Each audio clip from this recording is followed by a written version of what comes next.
శాస్త్రం ఉపవాసం మీద చర్చ చేస్తుంది. ఉపనిషత్తుల్లో ఆ విషయం ఉంది, వేదంలో ఆ విషయం ఉంది.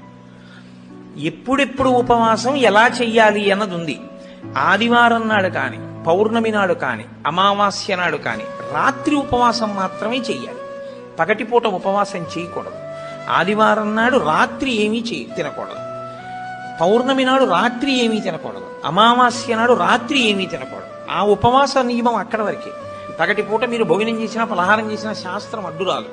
సాధారణంగా శాస్త్రం ఏం చెప్తుందంటే 2 పర్యాయములు తీసుకోమని చెప్తుంది. 2 పర్యాయములు తీసుకోవచ్చు. కానీ ఇక రాత్రి వేళ తినకూడదు.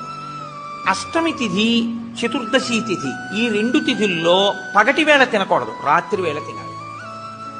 పగటి వేళ ఏమీ తినకుండా ఊరుకుని నక్షత్ర దర్శనం అయిన తర్వాత మాత్రం భోజనం చేయొచ్చు. అది ఒక్క అష్టమి చతుర్దశి తిథులకు. కాబట్టి ఈ తిథులలో ఉపవాసాలకి, వారములలో ఆదివారం ఉపవాసాలకి, ఎందుకంటే వారాలు అన్ని యుగాల్లో లేవు, కలియుగంలోనే వారాలు.